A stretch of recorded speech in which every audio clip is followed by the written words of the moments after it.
Jerusalem, the Passover festival. He lifts the water jar onto his shoulders, sets off through the streets. Curious eyes graze his back. Doesn't he have a wife to do that sort of thing? He passes the city gate. 2 men enter through it. He sees their eyes stretch, their arms nudge. He sees them follow him. His shoulders tighten.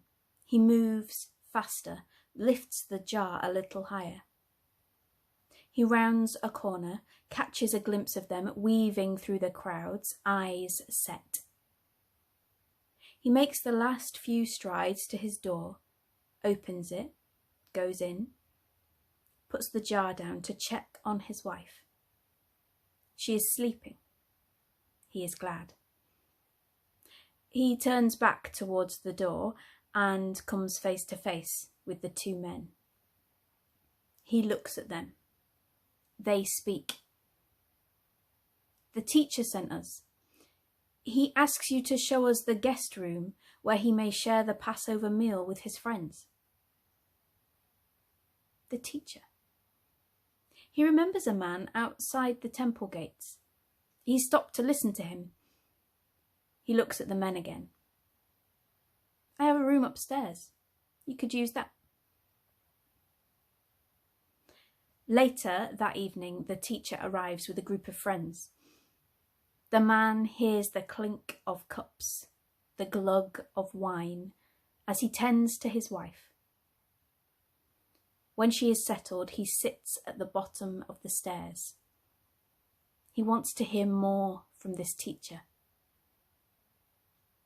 Voices drift down, rising in volume, shattered by laughter. He is lulled by the rhythms of their speech. The conversation undulates. He drifts. Gradually, the sound stills. And then, the teacher's voice. He sits up. Friends, I'm glad we are here. I wanted very much to share this meal with you before the time comes when I must suffer. This is the last Passover meal I will eat before it receives its true meaning in the kingdom of God. The man turns his head. I tell you the truth, one of you will turn against me. Even now, one of you, my friends who sit and eat with me. I am going to die.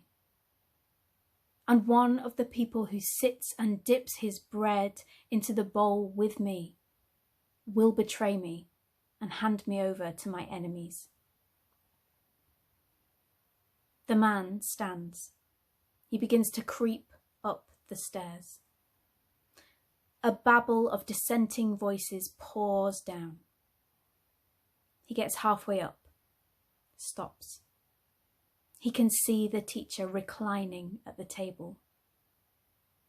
Shadows where they recline.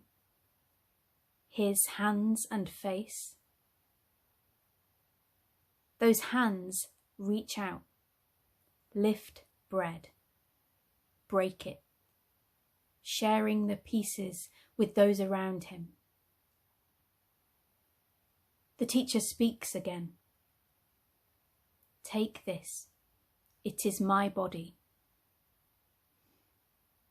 The hands lift a cup, pass it round.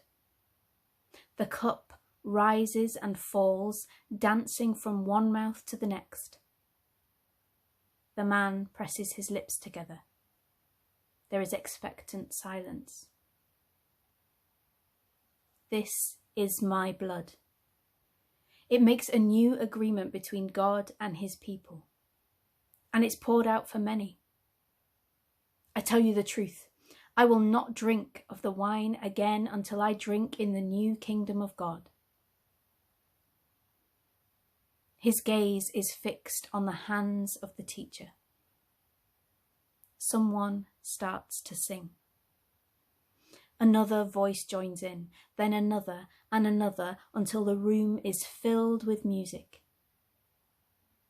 He sneaks back downstairs, reaches his wife's side, tucks the blanket tighter around her, sits beside her, raises his eyes and then closes them. He can still see those hands.